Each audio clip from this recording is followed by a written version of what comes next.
बच्चों कैसे हो? आई होप आप सभी अच्छे होंगे।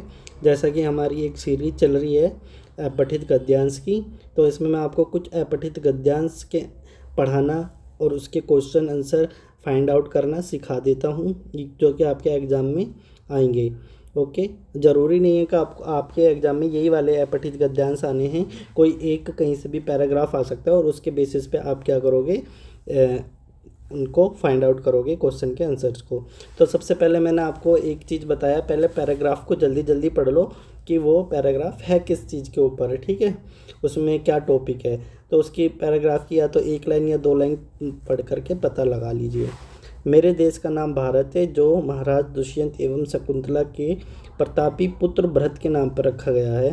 पहले इसे आर्यव्रत कहा जाता था। यानी इससे पता चल रहा है कि ये हमारे देश भारत के बारे में कुछ जानकारी दे रहा है। तो ये जो पैराग्राफ है ये हमारे कंट्री इंडिया के ऊपर है। ओके, तो अब क्या करते हैं, इसके क्वेश्चंस को पढ़ते हैं। सबसे पहले है भारत का नाम किसके नाम पर रखा हुआ है।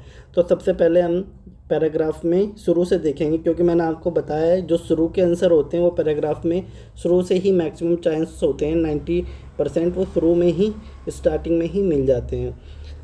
तो भारत का नाम किसके नाम पर रखा है, अब पहले पढ़ के देख लो। भारत मेरे देश का नाम जो महाराजा दुष्यंत एवं शकुंतला के प्रतापी पुत्र भरत के नाम पे, किसके नाम पे, ये देखो फाइंड आउट हो गया, भरत के नाम पर रखा हुआ है।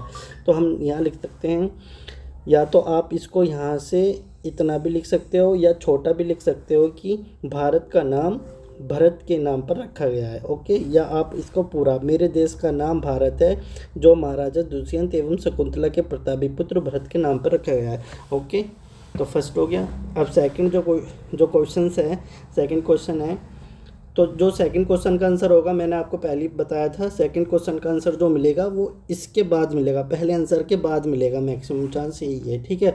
तो आपके ये जो पाँच लाइन का पैराग्राफ है, इसमें से एक लाइन तो हट गई है।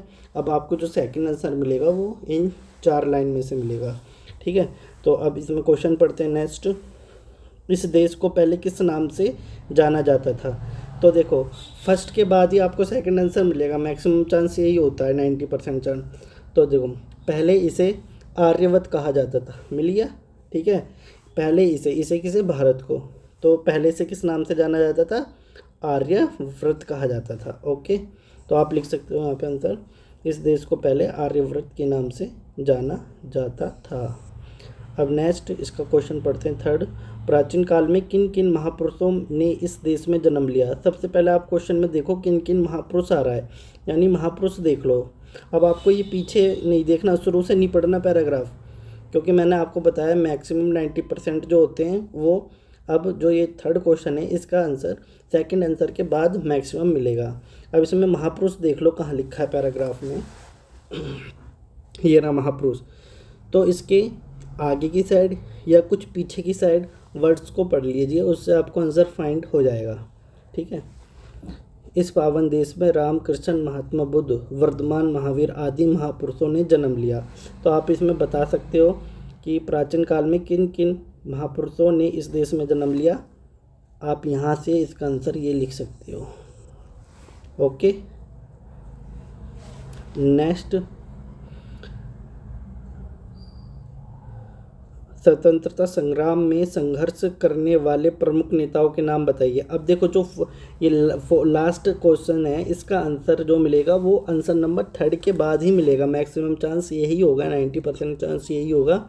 तो आपका देखो आधा पैराग्राफ तो ख़त्म ही हो गया, ठीक है।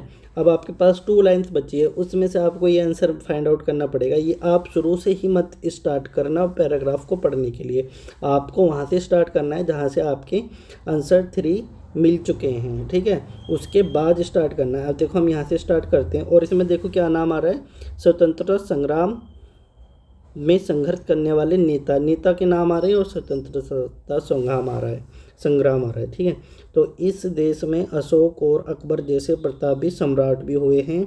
इस देश में स्वतंत्रता संग्राम, ये आगे देखो, इस देश में स्वतंत्रता संग्राम में महात्मा गांधी, पंडित जवाहरलाल नेहरू, लोकमान्य तिलक, गोपाल कृष्ण गोखले, लाला लाजपत राय, नेताजी सुभाष चंद्र बोस, सरोजिनी नायडू आदि ने भी कंधे से कंधे मिलाकर संघर्ष किया है। तो आप इसको यहाँ तक लिख सकते हो, ठीक है।